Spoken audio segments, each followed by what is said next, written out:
Hello and welcome to Bergkamp Wonderland. It is awards season, and this year's awards is sponsored by Danny's Loft, the eBay account full of overpriced schmutter that nobody wants, especially me. Get on with it. You might be lucky enough to bid on some right old shit that's behind me. Fucking hell. Can't do it. Yeah, there's hundreds of things. I'm selling everything I own. Sean keeps asking me, am I dying? I'm not.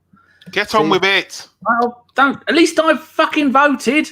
Unlike some of the people here, not naming any names. Anybody here know anybody who didn't vote during the awards? Do you know anyone, Busy Kris? lives, Danny. Busy lives. Don't want to influence the results. We all know I'm the most popular one anyway. So back in your box, love. Right, so with me tonight to go through the illustrious, not at all rigged by any of the people up for any of the awards, because they wouldn't do that, would they? It's the wonderful Karl. You're right, Treacle. Hello, Daniel. How are you? I am. I'm very One good. word on this. My good. Well done. Next person. Josh, how are you? Oh, good. One Thank you. verb. I will. Well, I was to say, I'm happily sporting the new summer collection for Harry Maguire. It's part of this Greek collection. My top at the moment. Yeah, serving time for that. But yeah, how are you, Danny? Are you going to be his prison wife or the other way around? Let's just say nobody dropped the soap. No, he's northern, isn't he? They don't use soap. If there's any northerners here, I don't apologise. Yes. Oh, look at all the people. And so if you had to describe how you're feeling, Josh, in a verb or an adjective, what would it be? Can't describe yourself with a verb. Sorry. Just going to bring Saturday is a verb because it's a doing day. Decorum to this. Fuck's sake. And finally, and last. Go on. I thought you'd given up. Not anymore. I have already. Season hasn't even started. We've all given up. Carry on the way. We'll start the way we need to carry on. And finally, it's Brittany. All right, Treacle, how's the hair? Get fucked. Yeah, well, this has gone off a cliff early, hasn't it? The new era, and we're already off to a flying start of utter nonsense. So well, that's good. This officially stamps the end of last season. That's when the crossover is. So if you had to describe yourself with one letter, what would it be? X. Oh, I knew you'd pick that. Yeah. You're a tease. So just to clarify, then this show can be a shit show, and then we're all professional and journalistic and Collins-esque as of next week. Yeah. Okay. Oh, cool. That's fine. Chance to be a fine thing. Do we mention Collins' news? Is he pregnant? Oh, didn't he? He's not signed for the Athletic, is he? He's the only fucker that hasn't. No, the Athletic bought us, and that's the good news. £5. I'm not going to do with it all anyway. Go and have a look at Collins's. That's I don't even know this. What is this? What is this news? They're married, aren't they? He put it on Twitter. Oh, that's not news. That's blood. We all knew that was coming. I think it's fucking news to them. Well, you know. ABW would like to congratulate Mr. and Mrs. Collins. Well, she's not Mrs. Collins yet. She will bloody be unless he dies in a horrific accident. Then she's up for grabs. Then she's single again. Fucking hell. Wow. Right, we've decided from the new season onwards, we're not going to say hello to everybody in the chat. Josh, what did we decide as a group? What we're going to do? Oh, no, put me on the spot. We were going to say hello to a lot of people, but not everybody. Mainly just, well, as you've proven, Danny, you can barely say hello to your panelists, let alone people in the chat box. So we've decided to remove those privileges from you. Hashtag a sad face. We decided, rather than spending 5 minutes saying hello to all you freeloading scumbags, we're only going to say hello to the first one. So, Daniel Kupka. Hello, everyone, at 7:47 p.m. There you go. Let's move on. A little bit of news. YouTube have said to us, hey, groovy guys, if you want to do the membership thing, you can. So I've done it. I'm slightly taking the piss with the way I've done it. It is funny. We'll have 4 levels of membership. For each, you'll get fuck all. And they've got to approve it first, though. I get a feeling they're not going to be approving it when they see some of the names and some of the things that you get. All of them. I'd say one of them is going to be a cheeky pirate wave. That's what you get for subscribing. Occasionally, not every bloody game. Right. So, someone's put something in the that was just me. Okay. Right, so the way this works, I'll give you 4 days' notice. I'll go up on the website, and then I'll put all the different categories. The categories that have been removed from last season. ABW member you love the most. We're stopping that because a dear old Goonaholic won it, and what better way to stop doing that than with Dave being the last person to win it. We have also, if I go back and look at some of the older ones, we have removed best podcast journalist guests, because I don't think we've had any. I think we may have had one. Sophie, does Sophie count as... And Simon, the actual journalist. Yeah, apart from them two, we haven't had any. No.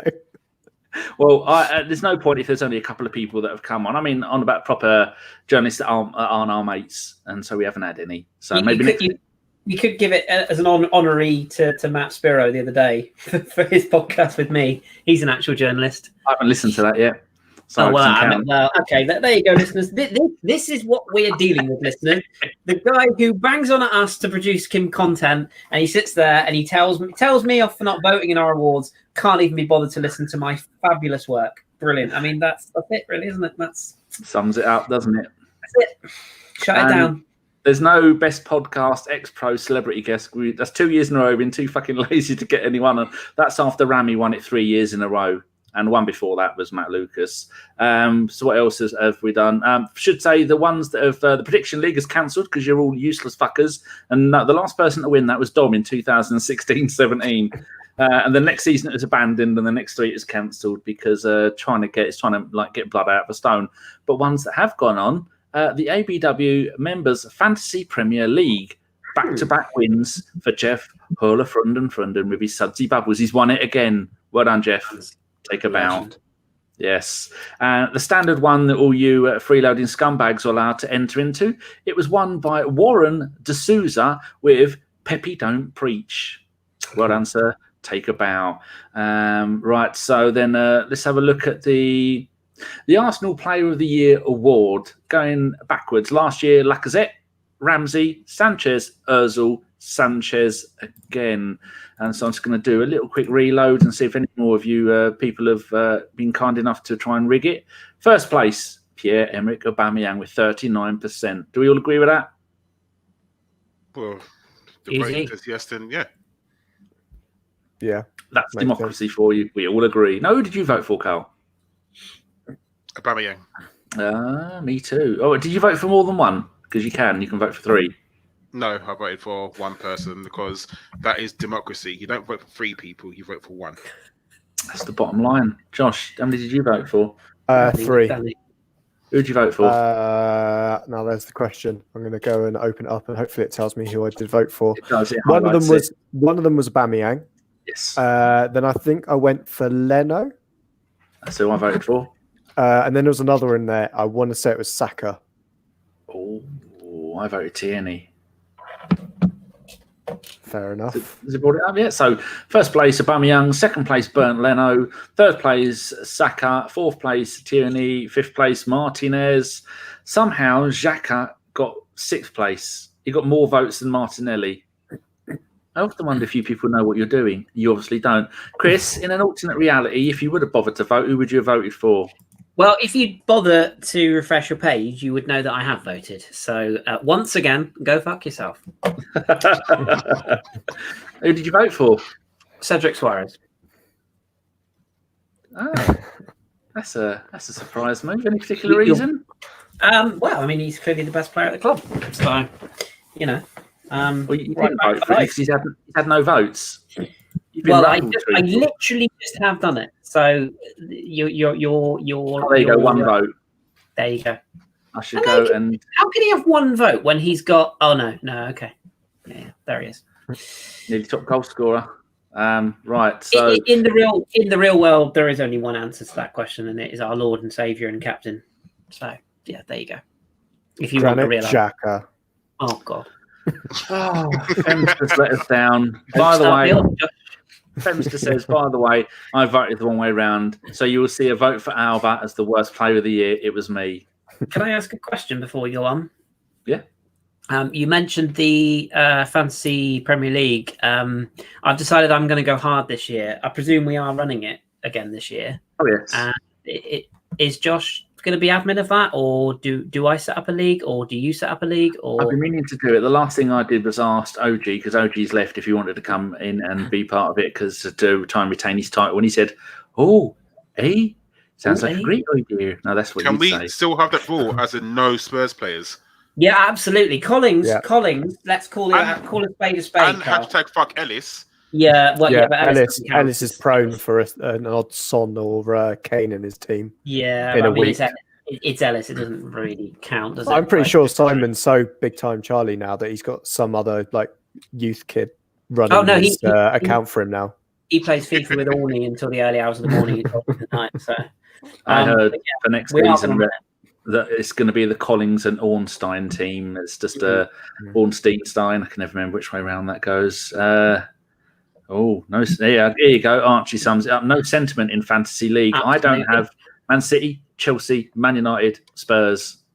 Well, that's why Danny finishes last. Exactly. Then you're bound to It's a very simple rule. Exactly what Karl said. It's a very simple rule. If you enter fantasy football, you cannot use Spurs players at any time of the year. There is no excuse for it. And actually, I'll go so far as to say you cannot use players that have played for Spurs in that season.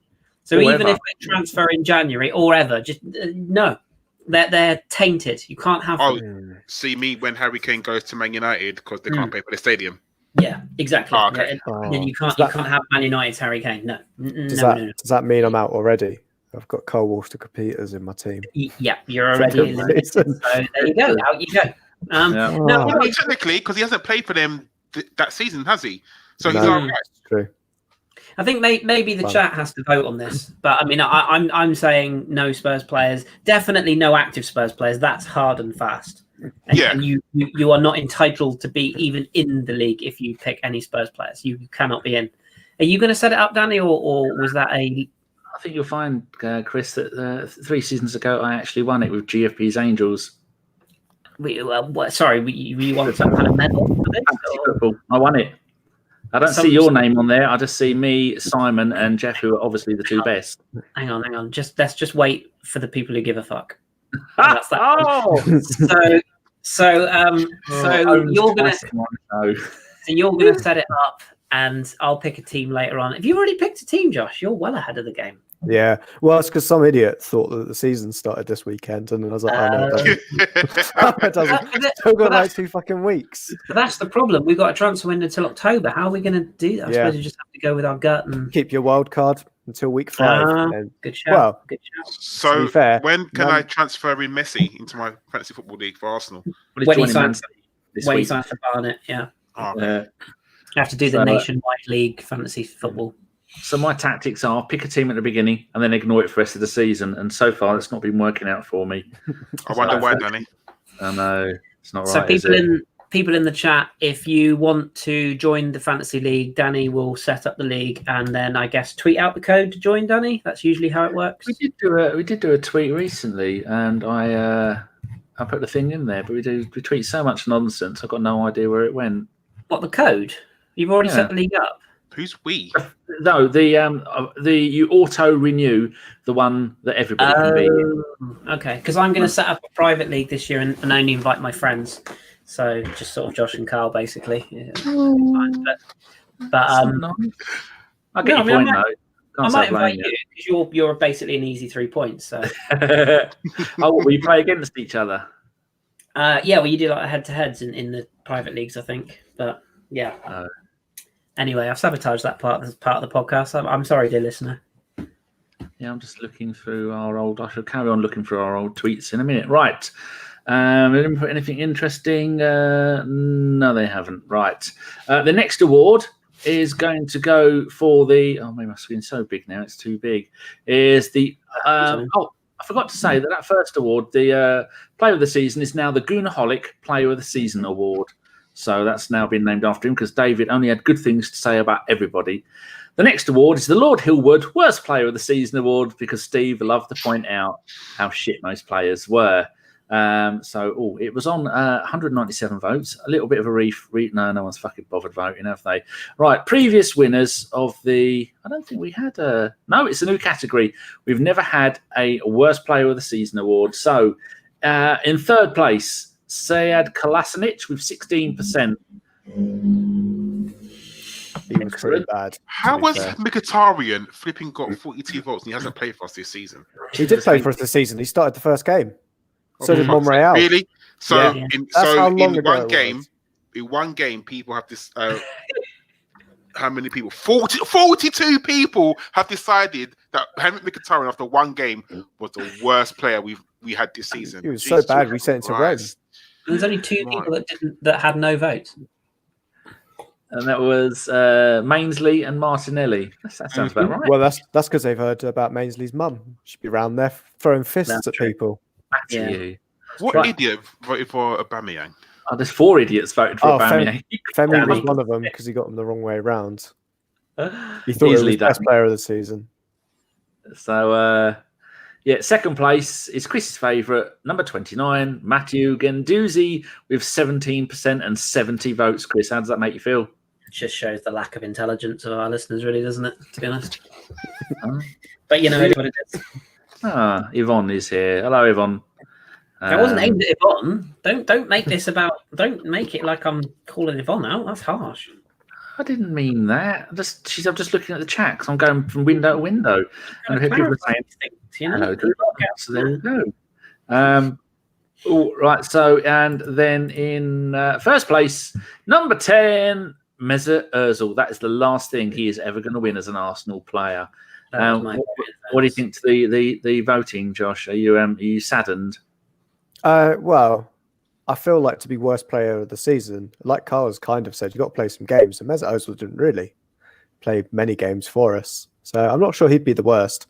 I think Kolasinac is probably would have been my one for it, to be honest, for worst player of the season, because I thought he's been absolutely awful under every manager that we had this season. To be honest, he wasn't great. Josh, no, Karl. Archie says Ozil can't even get into friendlies. It is telling, to be honest, but maybe he's under 2-week isolation. So you don't know where he spent his holidays.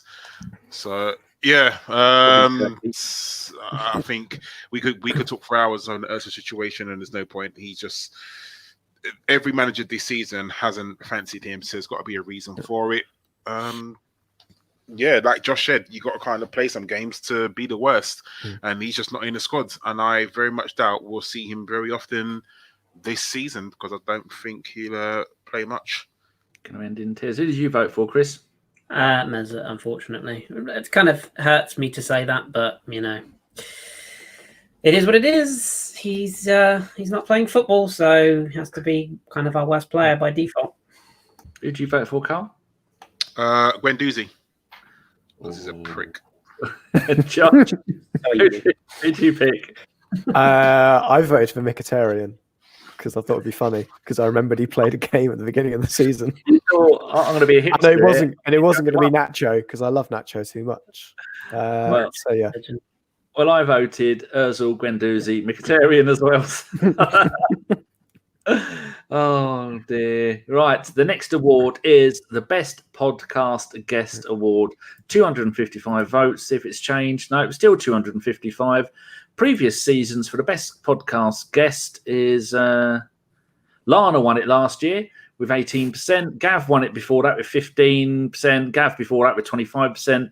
FK won it. How did FK win it 2 years? Oh, the first season we did this. I don't think we I don't know how FK's managed to do that. I'm sure he was with us for the first season. That's part of it. I don't know. Maybe I've typed my fat fingers have got it wrong. Anyway, so this is the award that gets the most shenanigans. Before the podcast started, I was telling Karl and Josh, because Chris was late, I was telling them about where all the votes are coming from, and they seem to be coming in bulk from VPN-style IP addresses.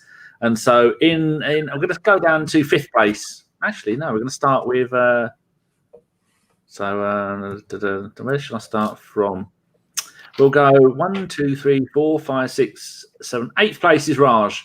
4%, 16 votes, only did one show. Shame. Raj is great.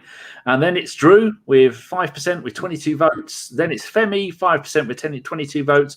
I feel a little bit let down there by Femi because I know he knows how to use a computer, so I'm surprised he didn't get a couple of 100 votes. So good result. Fifth place was Lee Judges from the Same Old Arsenal podcast, 7%. Sophie was leading the way until some skullduggery and tricky was going on, and she had 9%, 39 votes. Third place, Mike from the Gooners podcast, Sexual Deviant, 9%, 41 votes. Second place, Gav from She-War with 57 votes and 13%. But the winner, for the second time in a row, back-to-back winner is Lana with 18% of the votes and 80 individual votes. Kris, do you think she rigged it? Yeah, especially seeing as she's overseas, so very easy way to rig that for me. Yeah. Josh, I do wonder whether Lana did manage to vote, because every time we try and get on the hipsters, it's like trying to ring someone up at a telephone box, isn't it? It's an awful connection. So how do you think she managed that? I think she did it on DSL. Just just shouted down one end of a tin can and hoped that the internet picked it up. Yeah, I'm not going to say who I voted for. Or she might have bribed John Welsh, who obviously we know John is very, very in tune with the tech world. So I'm calling shenanigans there. I think she probably bribed John and held him at knife point in a cupboard. And that's why John's been so busy, because he's literally been hand voting for her for months. Karl, if that's what you call it. Any basis in that? It's a new term on me, hand voting. Hand voting. I love a good hand vote. There's only 3 people that have access to our website that can fiddle stuff. That's me, OG, and John. So there you go then. Well, there you go then. I rest my case here. Is John guilty? Yeah. He's guilty by association. Just look at his hands. I was going to say, just by association, he's guilty. Yeah. Look at that face. He's not guilty. John is guilty. I mean, but he's not that sort of person, is he? Like, he's not that sort of character, you know. He's not that kind of player, kind of thing. Yeah, he's not that sort of player. He's not that sort of character. He's, I don't understand why people are going after him. He's just not that sort of player. John will be on soon, just saying, "Do you know who I am? Yeah. Do you know who I am?" And then trying to stuff £50 notes, whatever it is. Greek lira. I'm the captain of ABW. Don't you know who I am? I think the Greeks use the drachma, don't they? Here we go. Here is Sophie. Wait, I didn't win. Just waiting for the La La Land Moonlight Oscar moment. Read the envelope again. Lol. Actually, I'm just going to see if she's rigged it properly. I'm going to have a recount. It was 255 votes. It's 256. That's because I voted for Sophie. I'd just like to add. So I got you, Sophie. Oh, dear Sophie. We are so sorry about that. Sophie and I are going to have a chat at some point, Danny, that I'm sure you'd like to be a part of. I shall have to fill you in on that. It's nothing to do with football, but it's something that I know you'll enjoy listening to. Well, if Sophie's on it, I'm in. Archie says, someone been taking money under the table. Another rowl, for fuck's sake. Something nice for Kris. Keftan says, good evening all. Dope haircut, Kris. Oh, thank you, Crafton. See, someone's got some taste in this chat box. Any fans of Skrillex out there, for sure. Well, so what is it? One of my mates said you look very American History X. I was like, I'm not sure how to take that. To be honest, look. I'm not sure that's a good thing. It's the beard that's gone. I was told by people that I looked homeless. So it's all gone. It's all gone. And I had a handful of it. Check out my Instagram. It did look horrible. I mean, it was. It smelled wonderful because I've been conditioning it, but it was like lots of pubes. Femster says, thanks for all 22 votes. I think he's thanking himself 22 times there. Mike Hertz says, Sophie was class when she appeared. Sophie is going to be on a John Miami Gooners podcast. That is John and one other person. If you don't know, it's 305 Cast on Twitter. Go and have a look at that. He had Drew on. He's had me on. I think he might have had Tom. He's had some really good people on, and it's just John grilling, and I love those kind of things. Sorry, what? Grilling. John, Grilling. Right. Sorry. Yes. Okay. I know there's lots of oil there, but there's no need to do any drilling. Loki says Gav. Nicky Wilson says fuck. Yep. He was good. Creftan now says burn him at the stake. I'm not sure if he's still talking about you or not. Probably. Fair enough, if so. Mike Hertz says, can't believe Sophie didn't win. Boycott the pod. That's a fair shout. Sophie says, loving the new hair, Kris. Fuck's sake. Are you going to have to put your camera off while you have a little moment to yourself? No, I do it during. I'm doing it now. And Luca Kolakusic just says, solid 5.5 for the hair, Kris. I don't know if he's on about how much of it covers your head, or how much of your head is covered with hair, or whether it's generally rating it. There's a lot of forehead. What can I say? Nothing. I've looked myself.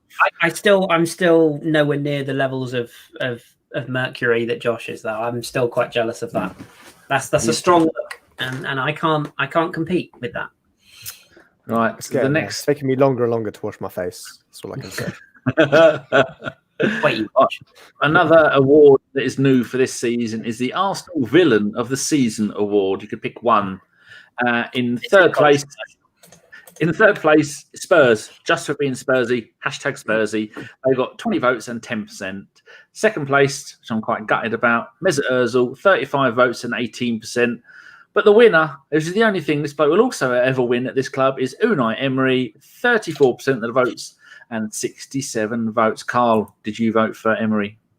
I didn't actually. I voted for Spurs, just for being Spurs, because fuck him, innit? Like, really and truly. But I'm actually quite disappointed that Mesut Ozil's second. Like, really and truly, what has he done that's bad apart from be shit at football and not be picked? Like, it's not his fault. I mean, that's to be fair.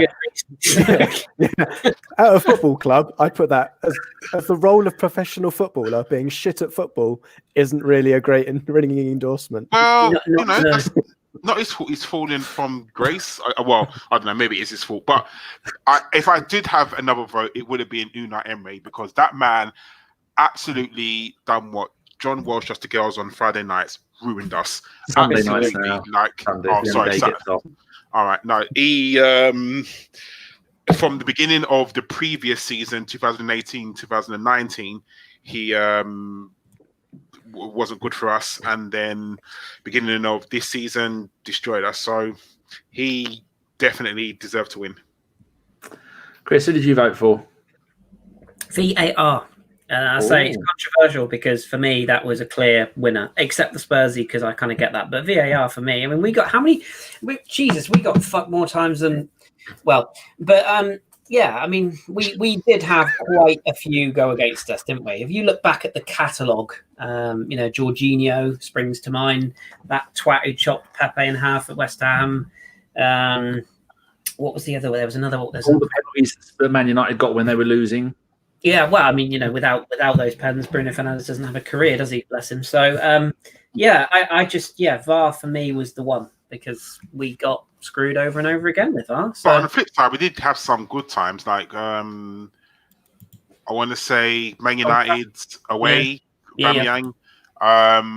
Also, there's someone else. Let's go. Good point, Thumbs. Yeah, the Sokratis goal. Yeah. Yeah. So I'm not saying it evened it out. I'm not going to do that stupidness, but I think VAR wasn't too bad for us. Like, as much as we gained, as much as we won. Yeah, we definitely, that was it Chambers goal? Yeah, that one was the worst one I think I've ever seen. That was ridiculous. Yeah. Josh, what's your thoughts on it?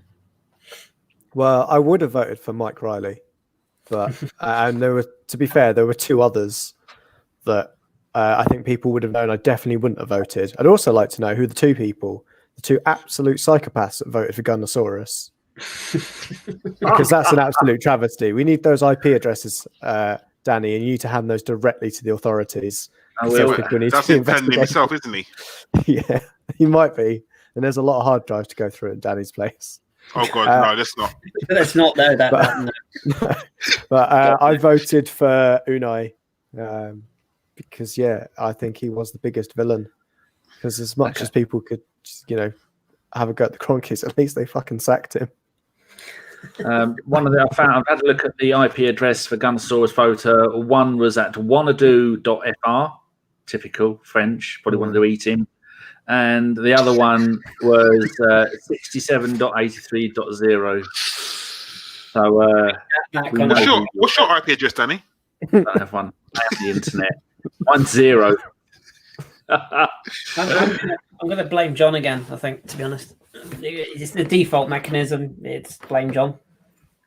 Oh, here we go. Mike Hertz has taken things seriously.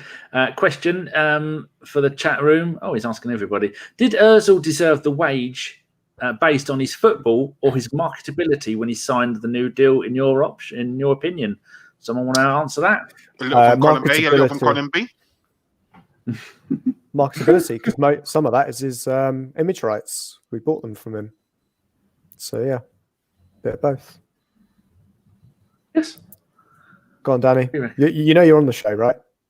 I was just telling. Avon asked me what's my password, and so I replied, "My password is this is not my password," which is my favourite password. My brother is having trouble with the people who do his care, be it the government or the local care authority, and so he's made up a new email address. It's called "You are trying to fucking kill me" at Google.com, and when he tells them his email address, they get the right old hump. So yeah, never mind. Oh, Sophie says no votes for AFTV as best villain. No one suggested that. Plus, we don't want to get them on our case.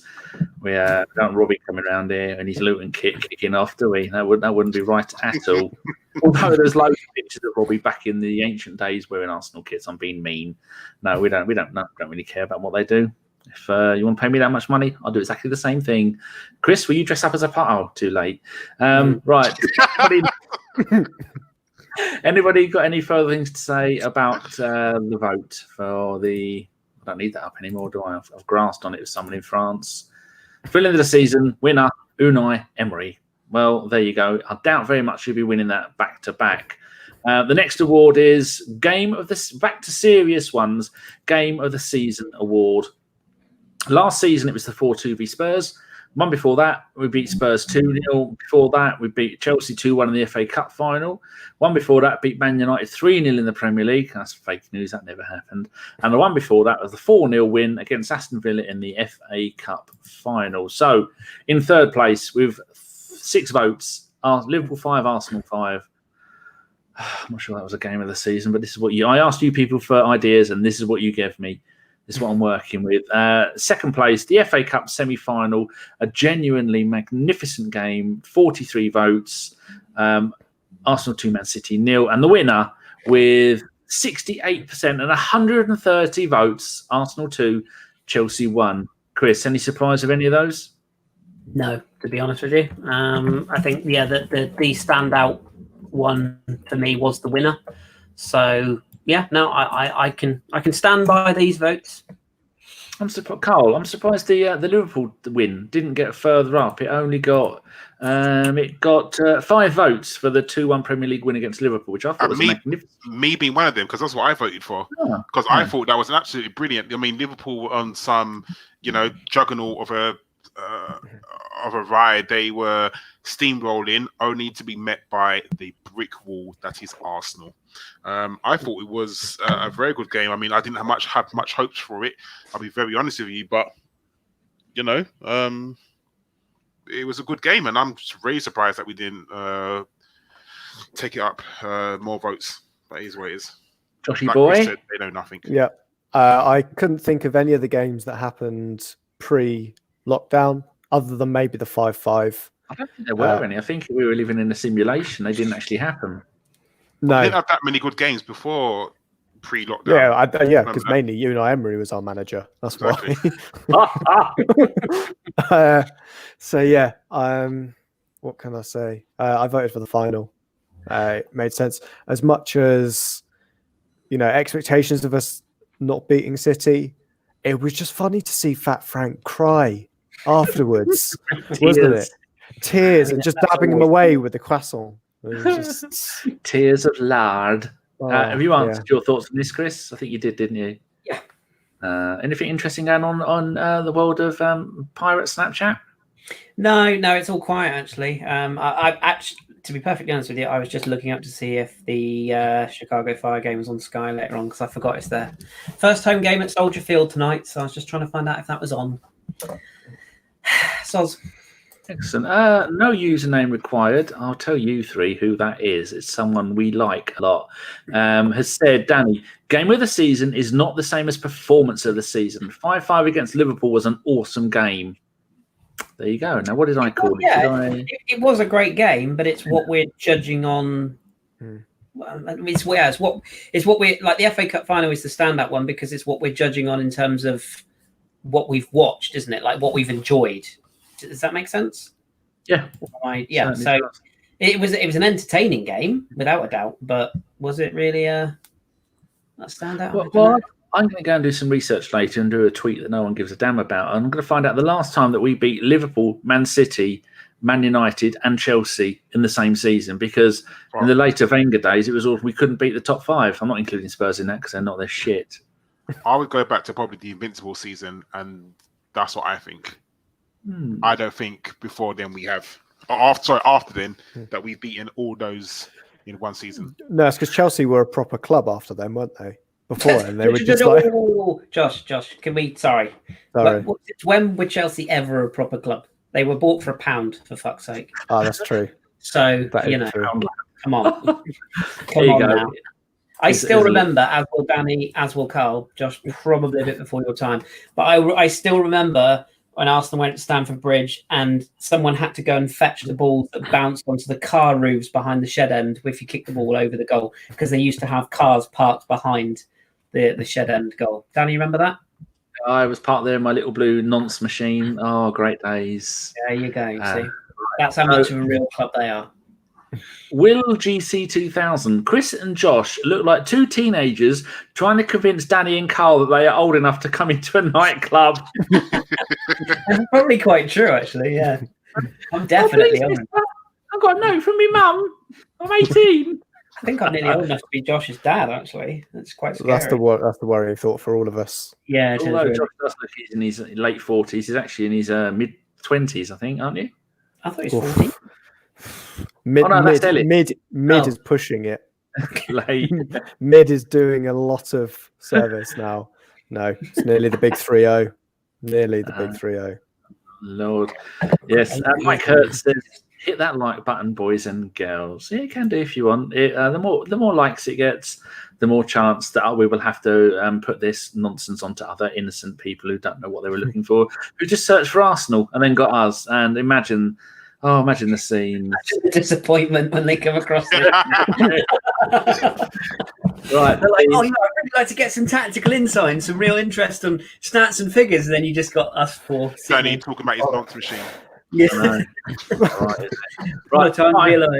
Final award, goal of the season. We look back at previous ones of this, which were done in a different order.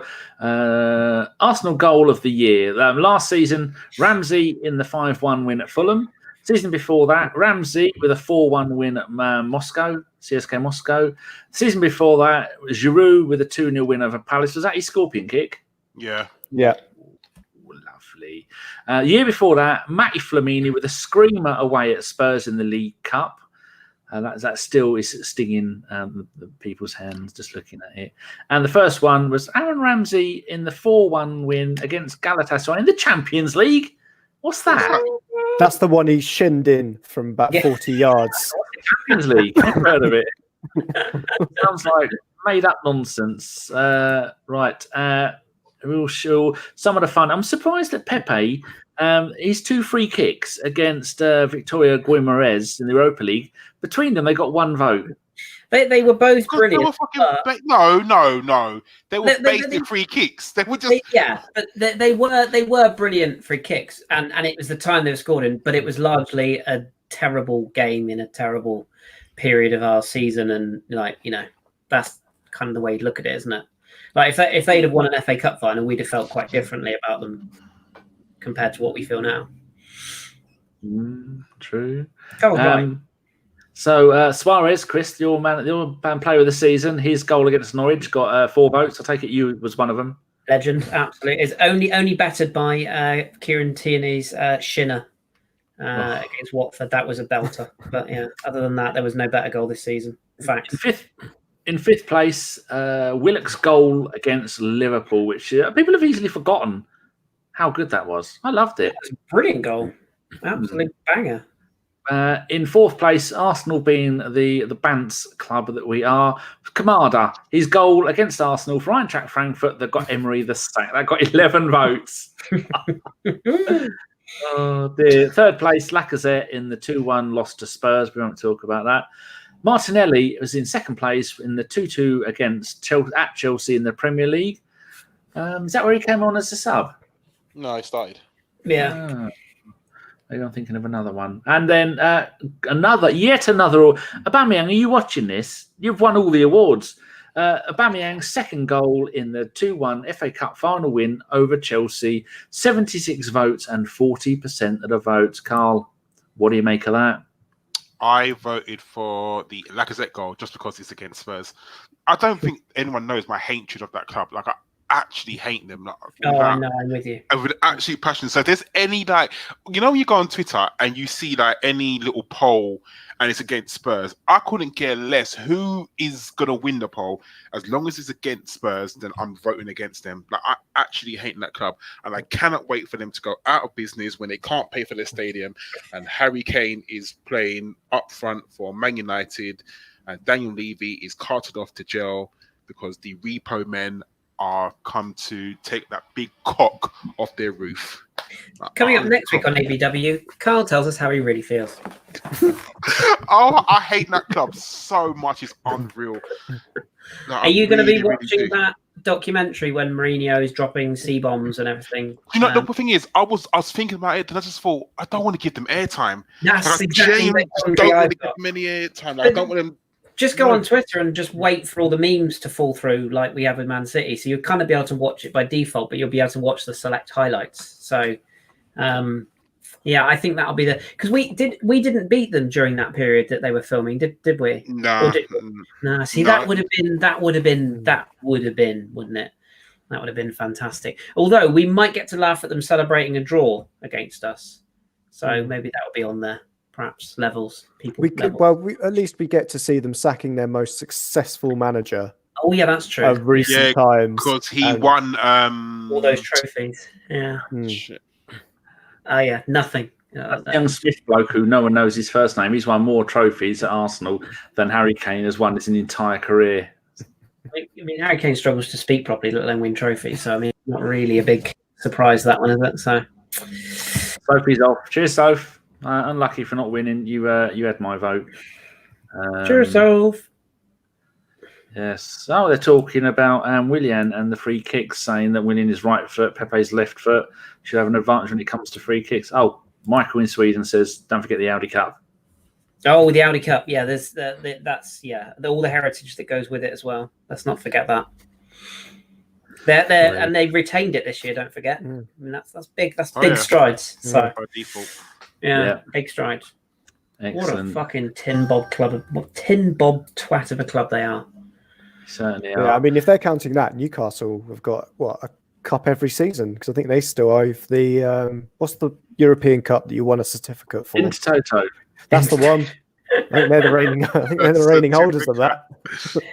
Oh, Lana's just told me to fuck off. By the way, so she's obviously watching and has found out about her secret is out that all the votes were rigged. So she's upset that our secret has been cast amongst you all. Sad times. Right. So what else have we got to talk about? I don't think we've got anything else to talk about. I think that's done it. We have got a special coming up. Karl, you're doing one in the next couple of days. Do you want to keep it a secret or do you want to tell people what it's going to be about? It's up to you. We'll keep it a secret. Oh, saucy. Kris, you've got one coming up as well, haven't you? One, possibly two, I think. Yeah. Yeah, both. You'd probably be surprised to know that will involve French footballers or players from the French league. Nonsense. What happened last Saturday? Yeah, minor blip. We'll be back. It's fine. It's all fine. It's PSG as we. Everybody in France hates them. No, not at all. Not at all. Every bar Marseille was behind it behind them for French football's sake. So nobody wants PSG to win. If it had been Lyon, we all would have wanted Lyon to win. Listen to there's a wonderful podcast called French Football Weekly. The host is magnificent. You should listen to last night's episode, Danny. We discussed that in great depth. So you might learn something, but of course you don't listen to the content I provide for you. So why would you listen? What's this? Stop blabbering on. What's this other thing you're going to do? This other. Well, there's one obviously with I'm going to be chatting to Jeremy Smith, who's of that parish about Gabriel Magalhaes when that gets completed, which I believe has already been completed. Well, I know has been completed, but they haven't announced it yet. So when that happens, I believe it's over the media side because they've got to do all the photographs and all that bollocks. He's in quarantine as well. And he won't be able to play with us for 14 days. Yeah, just need a really long lens. That'd be fun. Or just chuck him over to what's his name's house and do it on the couch like William. Just Google Maps. Be fine. Google Arsenal fans have already got it. Eddie Longbridge was brilliant yesterday. That was so good. Those tweets. And the other one I'll keep quiet for now, Danny, because it will happen, but I don't know when. It's with somebody quite highbrow, quite high up in the old journalistic sphere. So yeah, I'll keep that one close to me chest. Simon Collins. No, I said high up, Karl. Oh, sorry. Not there yet. Dave Atkinson. Tottenham's decade of dominance, 0 trophies. Arsenal's decade of failure, 4 trophies. I think that sums it all up. Josh, will you be doing any specials on your daily poos? Not on my daily poos, but I'll be. I think I'm turning up for Karl's secret podcast. And didn't you say that we can do some hipster stuff? I say we, not me. Oh, if Kris can find a day that I can do. Yeah, we plan to do this week. Not any time this week. Yeah, we're going to try and sit down next week and wrestle a day together, aren't we? So, yeah, we're going to do some hipsterisms. So, yeah, that should be good. Mike Hertz, we'll go through a couple of these questions. Karl, he says, best redemption story, Xhaka or Mustafi? And I'd put Ceballos into that as well. All shocking first halves of the season. I think Xhaka, come on now, you've gone from telling the fans to fuck off to literally almost leaving the club to being one of our most important players of the season. That is a very good redemption story. So definitely Xhaka. Josh? I'd say Mustafi. Just to be difficult.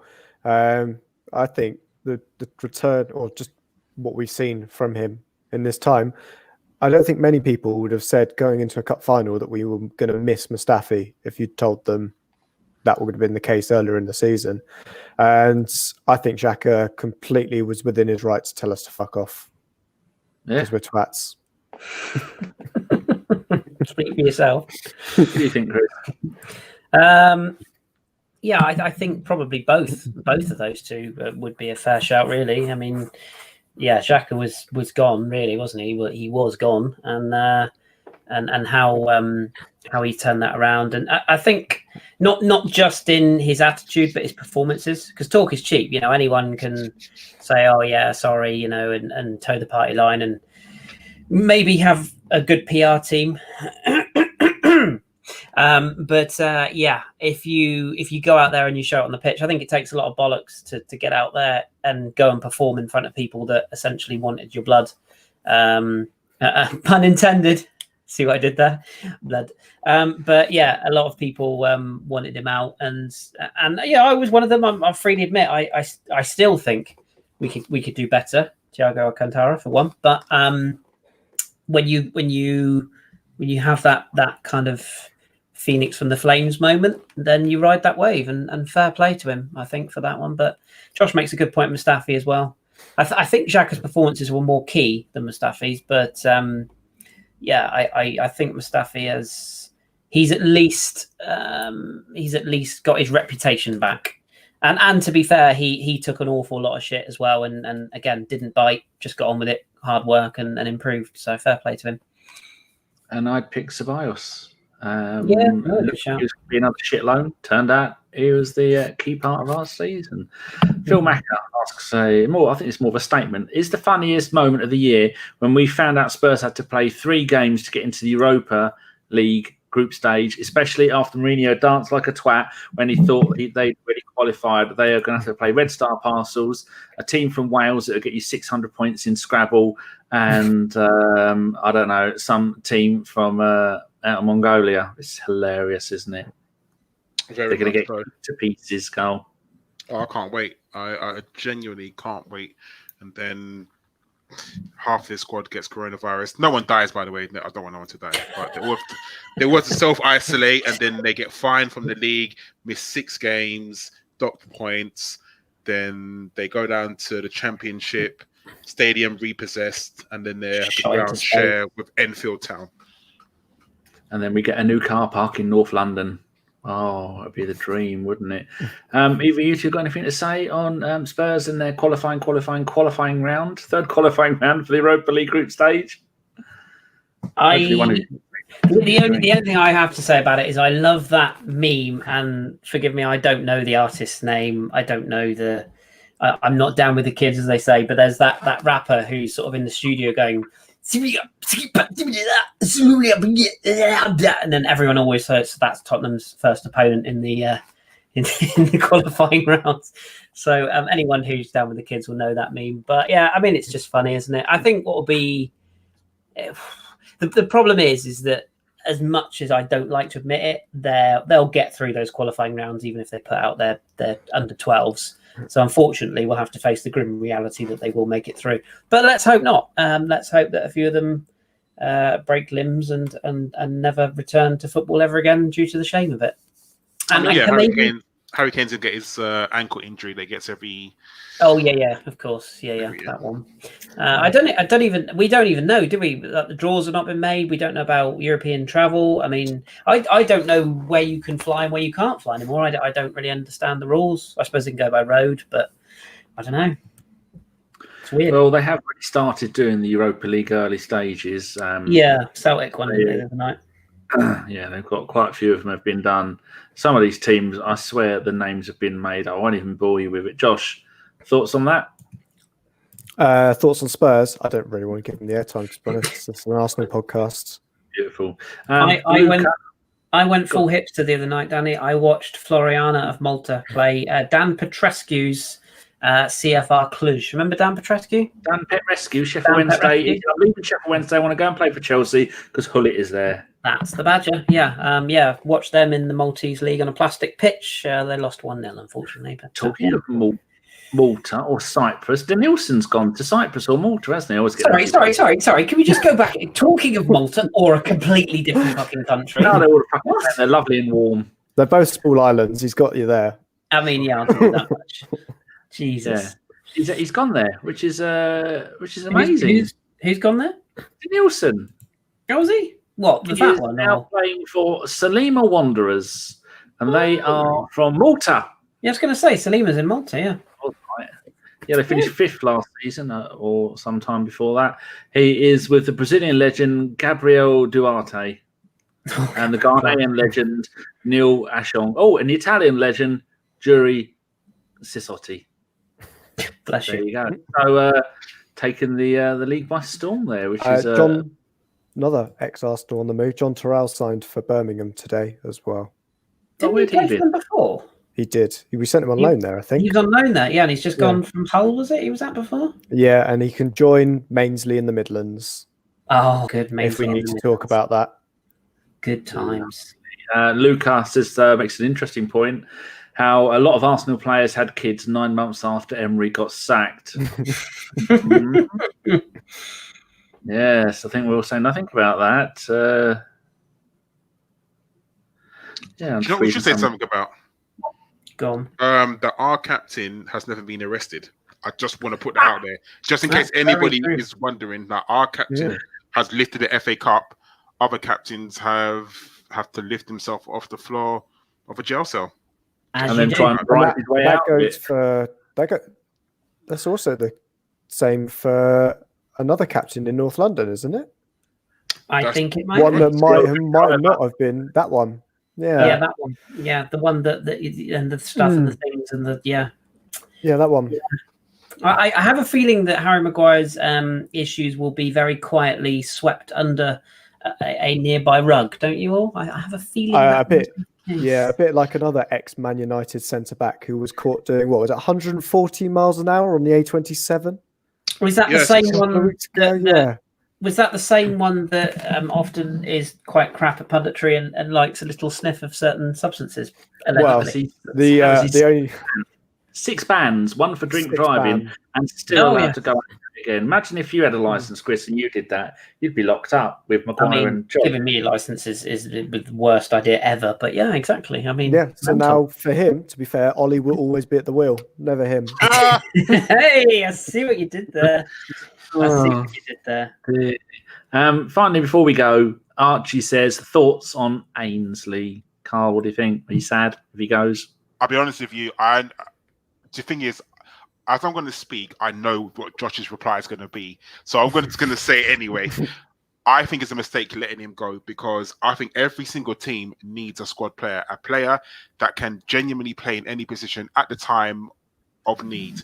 However, I'm going to leave Josh to say what he's going to say, but I personally think it's a mistake. Oh, well, Ainsley going? Yeah. He's a squad player, isn't he? I think this is more.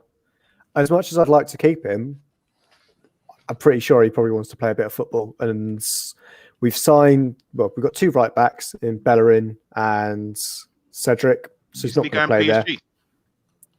He's not there yet, is he? So at the moment, we've got 2 right backs. We're signing another left-footed centre-back, so Tierney won't have to ever come back to play left-back. If we get rid of Kolasinac, that's just Ainsley as backup left wing-back. And then maybe he'll play in midfield. But when we were struggling for midfielders, he never went. Arteta didn't think of playing him there. No. So I think just to get football, yeah, and I think he'll do great things at Wolves. But I think ultimately, he's a player that's not going to progress us up the table. He always seems like someone that is steadily, a squad player in the team that's going to finish 8th or 9th consistently. It doesn't strike me as anything else from there. Also allows Wolves to send one of their players out on loan as well in Morgan Gibbs-White. But yeah. Chris, I think it's a shame. I like the bloke. I like Karl saying we need a Jules Grimandi, we need a Remy Gard, we need a Perry Groves, someone who can play in lots of different positions, and it's just sad that he's going. One of our own. Yeah, I'm torn on this one because I think we have to remember this is a fringe player, and I think the reason why everyone's is losing their marbles over this is because it's an academy kid and he's one of our own and all that. And I get that, and I get that he's a utility player, and he worked his balls off towards the end of the season. But no offense, to him or whatnot, but that was his job. This is the same player who essentially put a nail in his coffin by saying, "I don't want to play out of position." You give any of us 4 the opportunity to play for Arsenal, I'd say I'd play in the bloody toilets, whatever, just to represent the club. And I'm not saying that he couldn't have said that to Arteta or at the time Emery in private, but when he went public with that statement, I think he sort of signed his own death warrant because he was essentially saying to not only Arsenal but any other employers, I want to play midfield and that's it. And I think if you're Alphonso Davies is a prime example to sort of speak of a player of the moment. He was playing left back at the Vancouver Whitecaps, and then when he was brought to Bayern Munich, they developed his talent and turned him into one of the most sort of sought after left wingers in Europe or world football right now. So Ainsley needed to do his what's the word? His education, I guess, at fullback. Mm. But when you looked at our squad, as Josh said, he's not even in our strongest team right now. He doesn't get in our strongest 11. So yeah, don't get me wrong. I think if it was a choice between keeping him and selling him over somebody else or other players, I'd probably look to keep him. But at the same time, I don't agree with all these people that are saying Cedric Suarez is crap because he's not. He's a proven international footballer with a lot of experience. And personally, I don't think it's got anything to do with Maitland-Niles. I think we'd already made our mind up. He's one of the most sellable assets we've got in terms of financial clout because of his English pedigree and allegiance. And let me just sort of sum it up by saying this.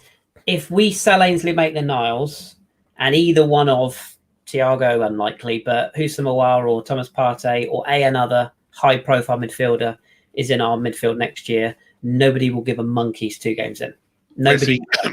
Yeah, Messi, naturally. So if what I'm saying is if selling Ainsley Maitland-Niles funds a better, more established player that will take us on, I'd rather do it. Or indeed, if it pays for us to sign Dani Ceballos, then let him go. And as Josh said, sometimes you got to think about the player. He might have enjoyed the end of the season, but he might have said to Mikel, I want to try something new. So it's not the end of the world. I think we're all quite balanced in here, but I think a lot of our fans have gone a bit off the deep end for what is essentially a squad player. Yeah, imagine I do like it, but, if we came into next season and we still got the same midfield. Exactly. Bear in mind, Ceballos isn't one of our players at the moment. Exactly. So at the moment, Elneny is filling his role. And played very well tonight, by the way, against, MK Dons. But yeah, exactly. And then I think we'd be going mental if, October the 5th or 6th comes round, transfer window's closed, and we've got a £20 million sellable asset whose pure role is backup emergency left back and wing back. I think, it's sad that you say it's one of our own, but squads are bigger than they used to be now. I can only see the subs benches getting bigger. In Italy, they can name a 12-man subs. So you don't need these kind of specialists. When you used to have 3 subs or 5 subs max, then it was more of an issue. And you needed like a Gramondi or Ray Parlour who could play in multiple positions, so that when you stick them on your bench, you're like, great. If our right winger goes down, bring on Ray Parlour. If our centre mid goes down, bring on Ray Parlour. We have that option, but I don't think we need it anymore. Yeah, and you don't have to be. You don't have like saying I'm not sitting here saying, oh, he's fucking shit and I hate him, get rid of him. I'm not saying that. He's good, solid player, as is Rob Holding, as is Callum Chambers. But if the right money comes in, particularly as an English premium, you've got to do that deal. It's clear that Mikel Arteta and Edu are trying to rebuild this squad. I actually think, I don't know if Karl agrees, you can follow me on here, Karl, if you like, but I feel like we're, with all the changes in behind the scenes and the player turnover this summer, I actually think Mikel has essentially gone to Edu this summer and said, you know what? I thought this was a 2-year, 3-year project. We've won the FA Cup. We've made huge strides forwards. We're finally going to actually keep a player that we wanted to keep rather than having to sell him on in Aubameyang. We've got a really good forward line. Let's go ham this summer and let's try and push on next summer. I think when Arteta came in, I think his briefing would have been, we need to be back in the Champions League within 2 seasons. I think Mikel's looking at it now and going, what? Let's go for it. Let's try and get back in the Champions League in 1 season. And if that means we've got balls out a little bit, we can't compete with the Chelseas of this world who, clearly just taken FFP, fucked it sideways, backwards and in the arse 3 times and shat it out. Bless them. You can't compete with that. But what you can do is you can move on your squad players, which makes room for wages and potentially a huge signing in midfield that we really need. And that could be so vital. And how, exactly what Josh said, how would we feel if we retained Maitland-Niles and then watched Thomas Partey, for example, sign for City? I mean, how would we feel then? We'd look silly. 100%, and I kind of agree. I know that Arsenal are very heavy on the wage side, and there are a few players that we could get rid of, and without a doubt, we've got 9 centre backs or something silly like that. So at least minimum of 3 or 4 of them will go, no matter what. Yeah. So we're gonna have to free up stuff. You're right, and I agree that Ainsley Maitland-Niles has got the English premium. So I think anything above 20 million is a bonus with add-ons. I fear that what I don't want to happen to Arsenal is us to get stuck. And by that, I mean Kieran Tierney is injury prone. No matter what way you look at it, he's injury prone. So, and I'm not saying you should just keep him just in case someone goes down. I mean, Kris, I guess I'll hit back to you. You answer this question. There's rumours of Bellerin going to PSG. How strong are those rumours, or how likely is it that could happen? They're strong to the degree that the agent's player or the agent's player, the player's agent has already spoken to PSG, so that they're strong enough of that for it to be a substantial rumor. But if I tell you that PSG are looking at 14 fullbacks at the moment, that gives you an idea of the fact that he's not the only one they're looking at. After the Champions League, they've essentially made it a point that they need to change their defence around. We know Thiago Silva's going to Chelsea, for example, and they were exposed in the fullback areas. I think Bellerin would fit PSG in terms of his profile. The one thing I worry about with Hector is, has he gone a bit stale with us? That's my only concern. Everybody talks about his lack of pace, and he's not the same since he came back. He had a career-threatening injury. It's going to take a bit longer than 6 to 8 months before he's back to full speed. But again, throw this question to you guys: if PSG come in and say, well, I don't think they're going to offer us this, but if they said, right, 35 million euros for Hector Bellerin, you'd have to give it serious consideration, wouldn't you? Really, for a player we paid basically nothing for. I mean, yeah, you would, but you'd have to consider who we get in as well. Kid from Ajax. I forget his name, but kid from Ajax. Oh, the guy. Yeah, because apparently Bergkamp's meant to be coming over. It's like a rumor show. Anyway. Okay. But yeah, and there is that. I don't know. You don't think that Hector's worth 35 mil? Oh no, I'm not saying he isn't. I'm saying PSG haven't really got that much. What they have got, but with the FFP and everything that's going on, they'd have to shift a few first. So I don't think PSG. I think the days of PSG sort of coming in and throwing huge. It's a bit of a myth actually about PSG. They don't spend big money on players unless they're Mbappe, Neymar level. They're the only two players they've spent. Everyone bangs on about, they spend all this money. They're most of their signings are free transfers and low end. Idrissa Gueye, Paredes in midfield. They're not big signings. Even Draxler wasn't huge money layout. So then I don't think they're going to go in for a player like Hector and say, here's 60, 70 mil. I think Hector's probably on the market right now. I'd say about 25, 30 maybe tops. And that's euros. I'd say no less than 30. I think you have to, his age, his profile.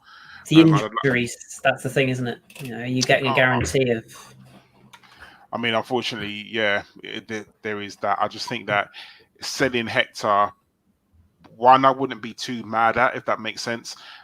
Just as long as a replacement is sought and he's of a better ilk than Hector is. And that's not me saying that Hector Ben is rubbish. I do think he's lost the yard a bit. And I understand what you're saying, Kris, about, he's had a horrific injury. But sometimes, like you said, he just may have gotten a little bit stale and maybe he just needs a move somewhere else to freshen up. And the other thing you got to look at as well is we're a little bit light in fullback areas in terms of depth. When you said like you've got Tierney who's had the injury problems, have you got the backup? And we're kind of the same on the opposite side, because if you start Cedric, I mean he's had some injury problems as well. I would only be considering letting Hector go if we were going to bring in a young, talented Tierney-esque right back who can understudy Suarez and work his way into the team, which is where this Ajax lad comes in, whose name I believe is Nusia Mazawi. We've just signed a very highly from Swiss team, I want to say. Yeah, how we're getting in and bringing in a load of young talent before Brexit. Yeah. It's a bit of a crap. I'm not joking. That's what they're doing. They're hoovering up the talent because of the rules that are coming in, or not rules, the lack of rules. So I like the idea of having experienced fullbacks as well as young, exciting fullbacks. That I guess that's my point. That's why I'm so against these people that say, Suarez is a waste of money. He's Premier League proven. He's experienced. He's an international footballer. You mentioned earlier on, like the Gilles Grimondi, Oleg Luzhny style of fullback. I think he's better than those in fairness. But he's a guy who can come in, and if you need him to play 20 games a season, no dramas. A bit like when we had Debussy until his career was ended by that Stoke twat. But I think you need depth at fullback.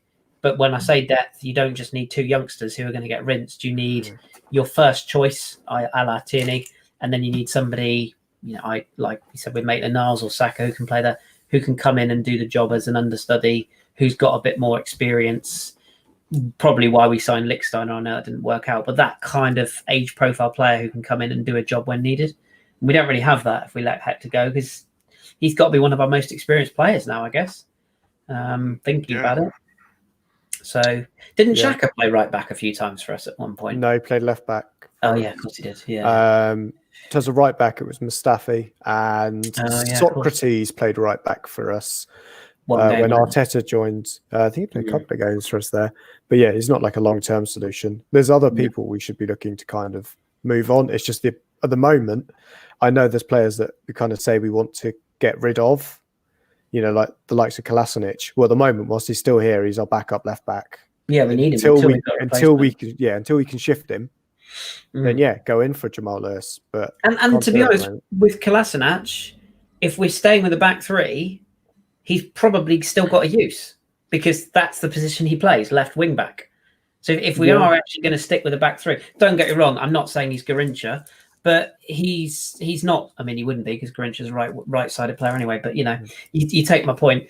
He's never going to be the best left wing back in the world.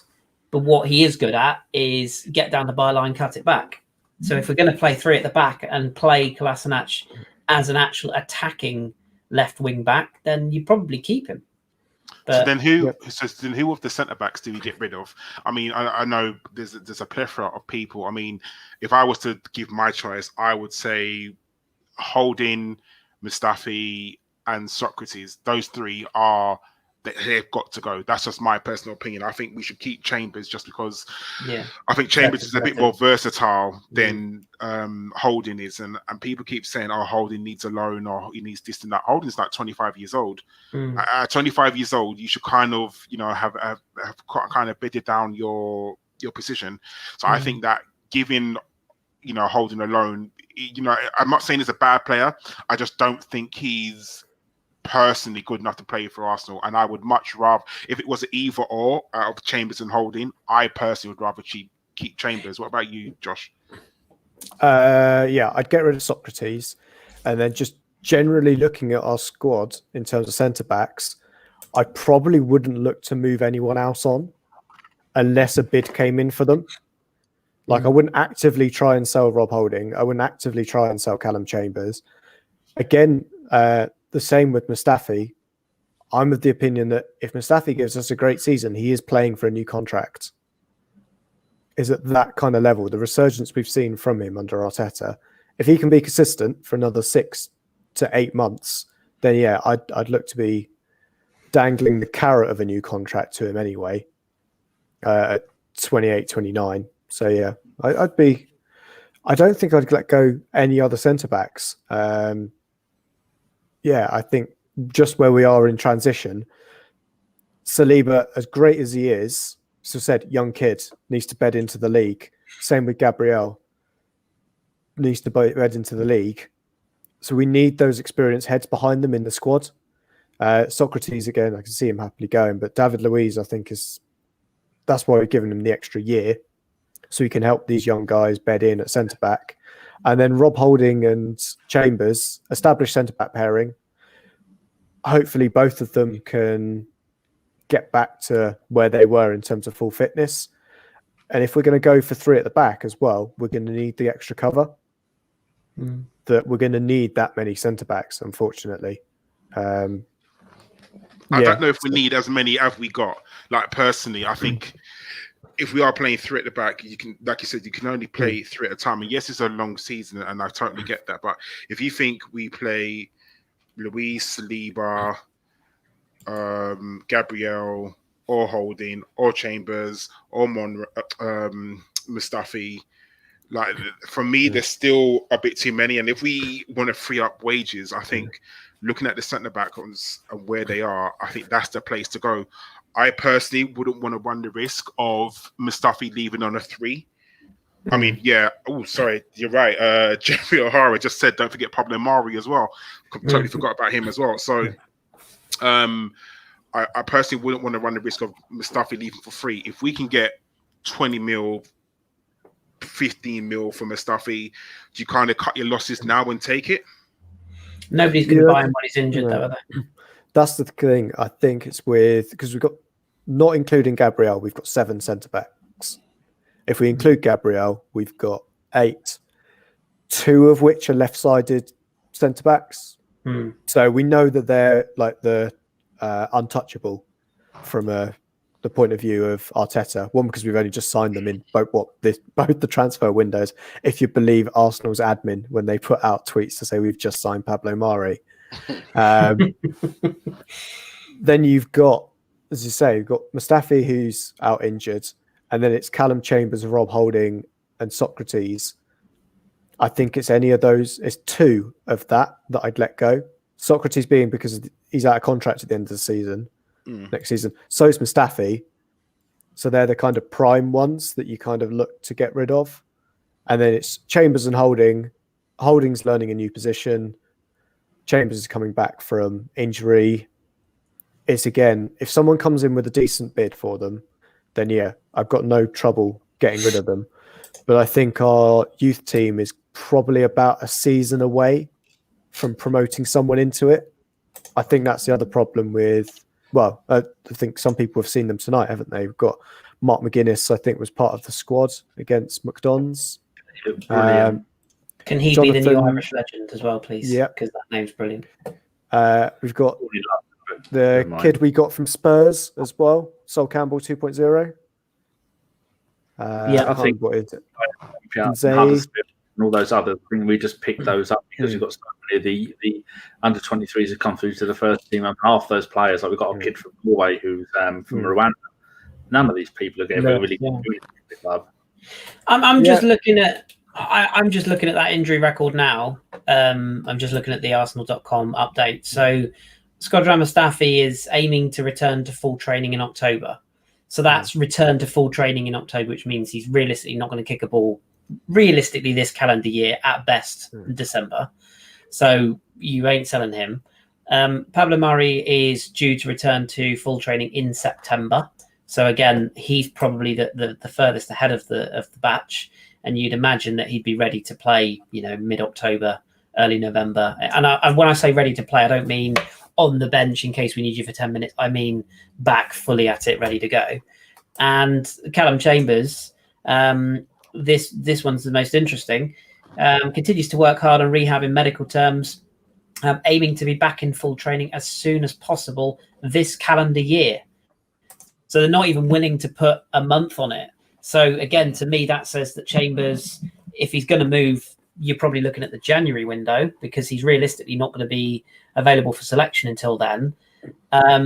If there's no, like Karl says, to me, there's little or no point in loaning out Rob Holding, because you can't keep putting off the inevitable. Sometimes you just have to be ruthless, as Koeman's done with Suarez at Barcelona.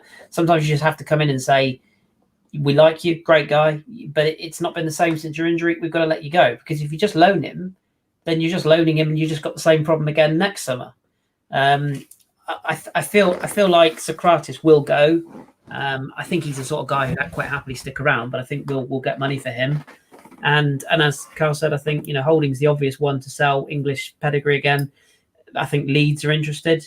Logical step for me if they're losing Ben White. Makes perfect sense to me to try and get some money out of Leeds. Should say lost Ben White. He was never that player. Well, no, that's true. He's a Brighton player. You're absolutely right. Who, of course, Brighton will now lose into a bigger club as well. But I think realistically, you're looking at definitely retaining 2 fit left-sided centre backs and 2 fit right-sided centre backs, and that's assuming we're going to play a back 3. And if we're going to play back 3, I think you arguably need 5, because you need 2 that are going to come in. David Luiz is going to start every game. I think Saliba will come in fairly soon. Gabriel, the fact he's going to have to quarantine for 2 weeks means that realistically we're not going to see him until October at the earliest as well, because he's going to need that transition period, find a house and all that jazz.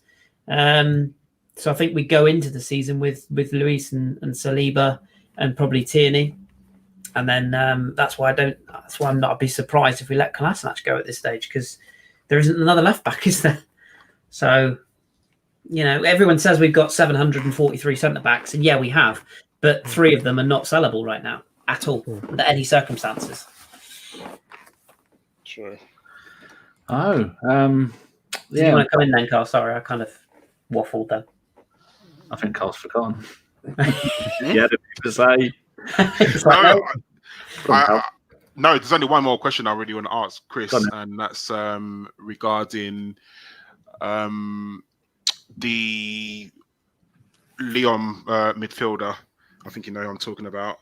Also, what's the possibilities of him coming to Arsenal? Because there's lots of him. I've done a little bit of digging today on this one.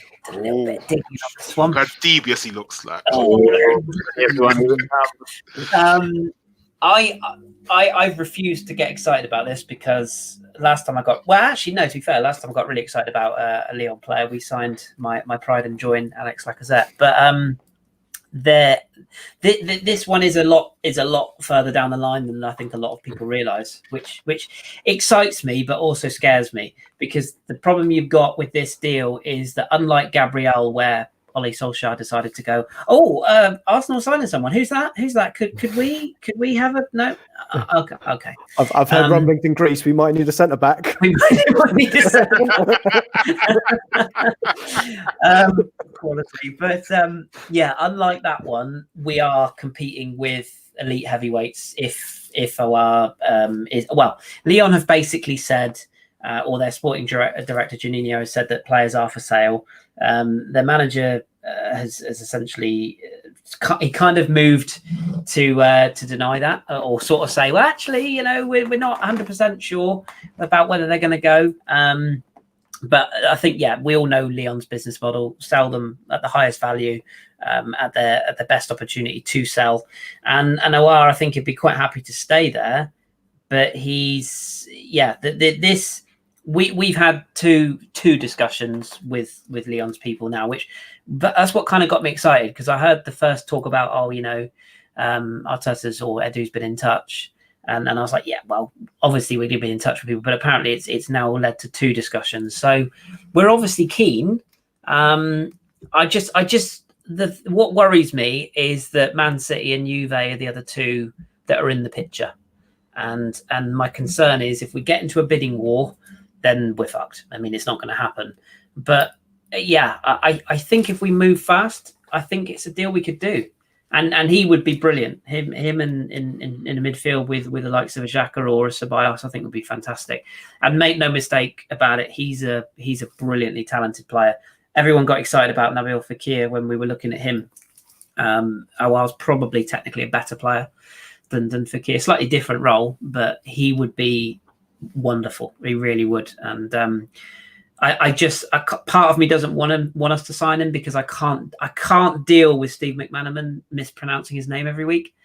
But but other than that, and Mike's just Archie's made a good point in the chat as well. It sounds like Philippe Coutinho is very much part of Koeman's Barcelona plan, so that's another creative midfielder that's probably off the list. And Aouar is a lot more than just your standard creative midfielder. He can do it all. He can play as an 8, as a 6, as a 4, as a 10. He can literally do it all. So I don't want to get too excited, but the noises the holes I've probed into today suggest to me that this one's a bit further down the line than we all might have heard. But that doesn't mean we're going to sign him. So don't get too excited. Don't start setting up traffic barriers and tracking planes and everything. It's not that far down the line. No, we would never do that, obviously. No, not our fan base. No, what we'll do, we'll put in a fake bid for him, and we'll really go after Messi. That's who we're really going to get, isn't it? Yeah, exactly. And I don't think it's a coincidence that we're talking to Aouar's people when the party deal seems to be fading further and further and further away, because obviously Atletico Madrid want big money. So, but if we do sign Houssem Aouar, then you didn't hear it here first, but you heard it here first that we're quite a bit further down the line than I think people realise. So that means we're getting the guy from Lille, or the That's guy right, from Toulouse. The guy from Toulouse, who's available for about 8 million. Or we'll bring back Yaya Sanogo and deploy him as a deep line playmaker. You can't. Sanogo's gone somewhere. He has, yes. Middlesbrough. Yeah. Good times. He's doing what's called in the Championship as the Ali Adier Tour. So good times. Bloody hell. So I've got a question, and this I'll wrap it up because I know Danny's he needs to get onto Pornhub quickly. What do you mean? He's already on it. Look at his face. Look at that. Look at that face. Yeah. As it stands right now, I know Chelsea seem to be buying every man and his flipping dog, but they still got Frank Lampard as their manager, so it is what it is. Who do you see as the main threat for the top four? I'm not going to say the league because we're not nowhere near ready to compete for the league, but for top four, main threat as it is. So, with Chelsea buying God knows every single person in the whole entire everyone world. in Europe, football manager. Yeah, Liverpool still going to be Liverpool, aren't they? And Man City, let's face it, they I don't think they've begun to start doing their shopping yet. So who do you see, Liverpool, Man City, Chelsea as the nailed on top three? I don't see Chelsea as top three. Although they've done a great thing with their attack, they've done nothing to look after that defence. And Fat Frank cannot organise a defence. He's shown that already. He showed it at Derby. He showed it at Chelsea. That is more or less where a lot of his good things came from, was from the kind of whisperings of Sarri left over. There wasn't a huge amount that Fat Frank did that was tactically great. I'll be interested to see how he integrates his team, but I think it will take him a while to get it. End of the season. I mean, they took against Sarr as well from Nice. He's quite a good player, isn't he, Kris?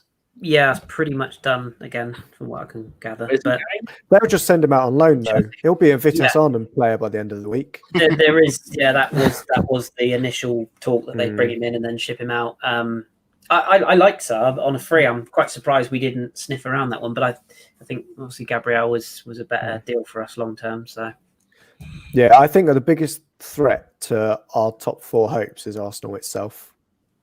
To be honest, I think we've got everything to do it, but you know what we're like.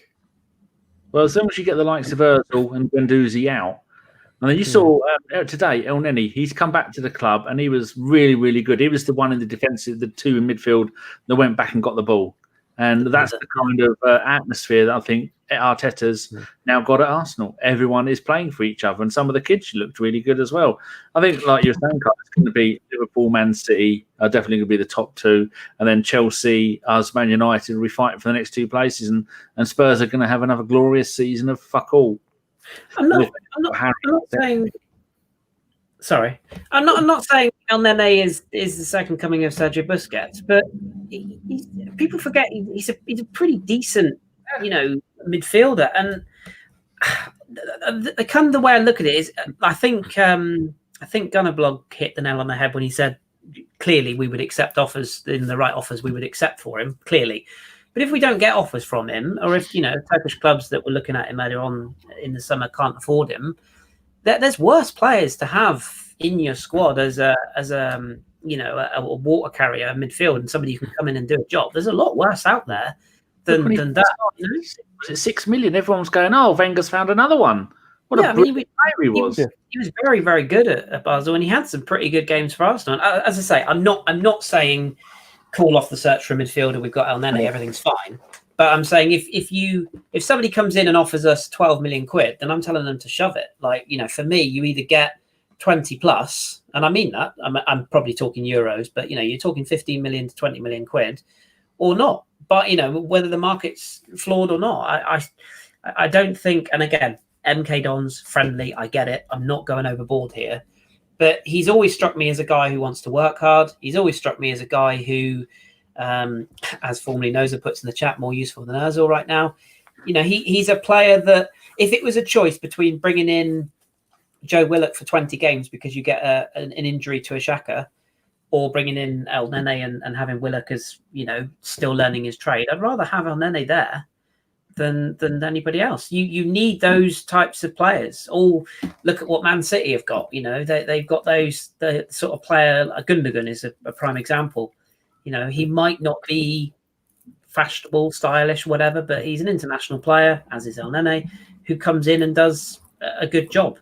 Park, when he was at Man United, they brought him in for all the big games. He wasn't a flashy name, but he proved to be vital. So, I'm not for a second saying El Nene is the answer to all our hopes and prayers. We all know that Francis Coquelin was, and he was sold. But It's just another option. And I hate this idea that when you go on loan and then you come back, that you should just immediately be sold and that's it. Because sometimes players come back different players and different. We got a whole different setup to when he left.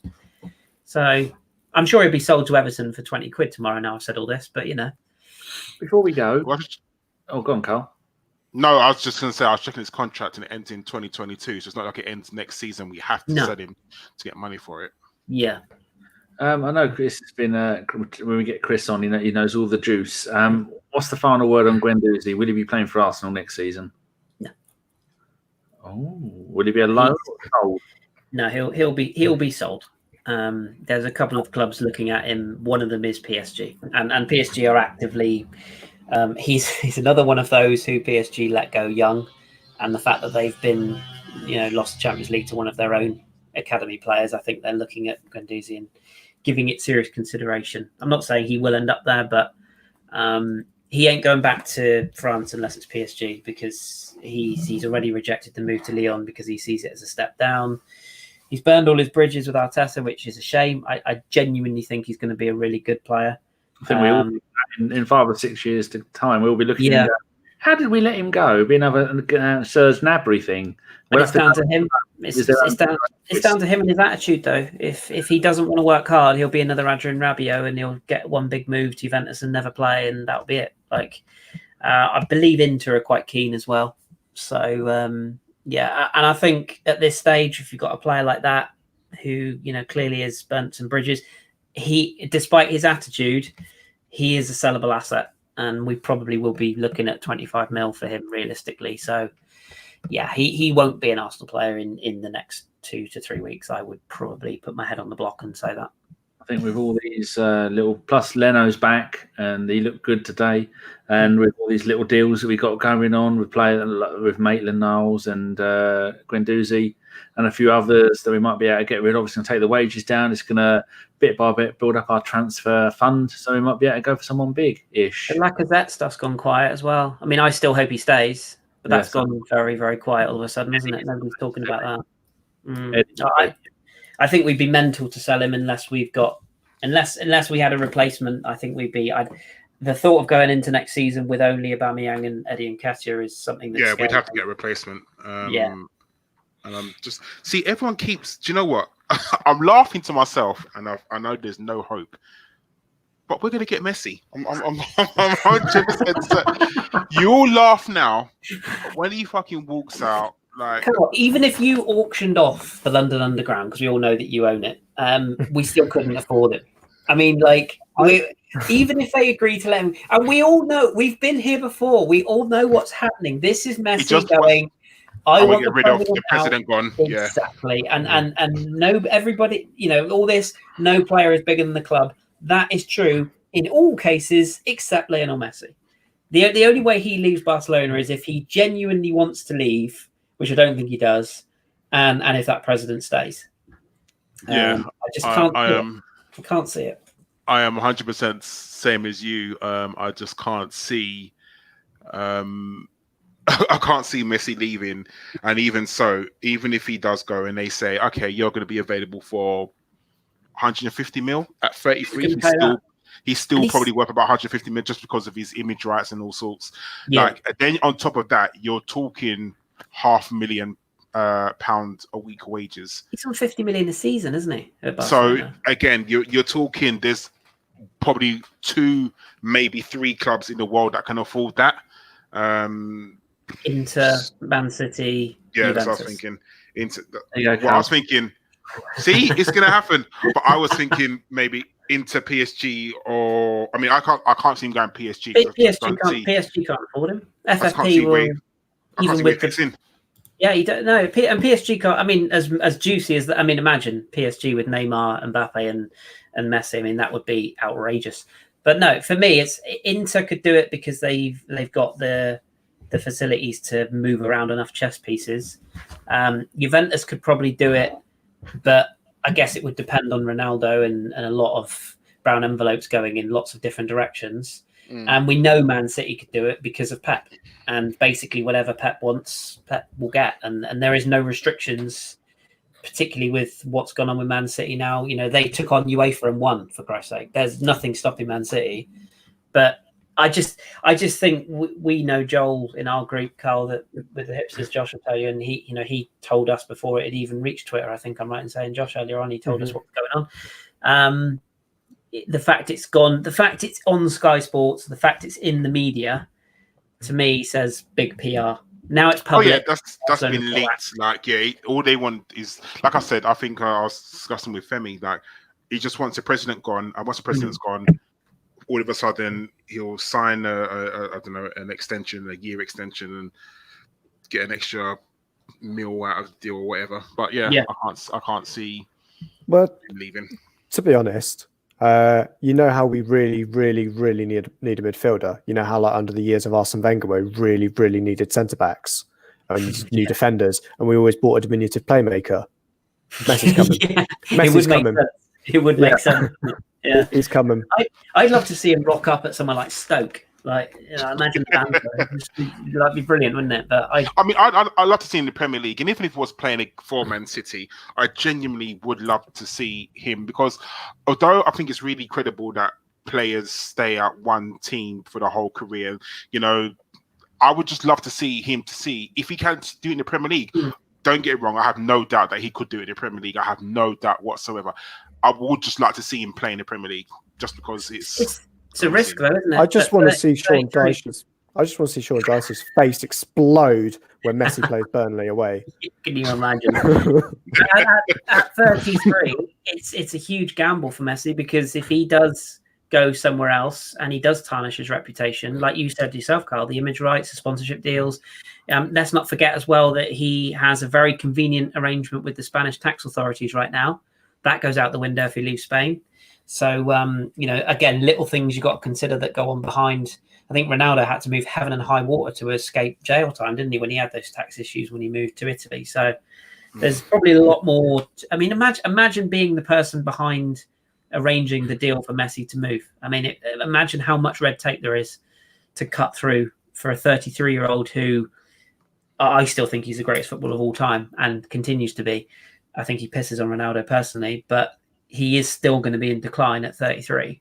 And he's one big injury away from, essentially losing his career or having his career ended. He gets kicked all over the place in La Liga, which is typically known as not a particularly physical league.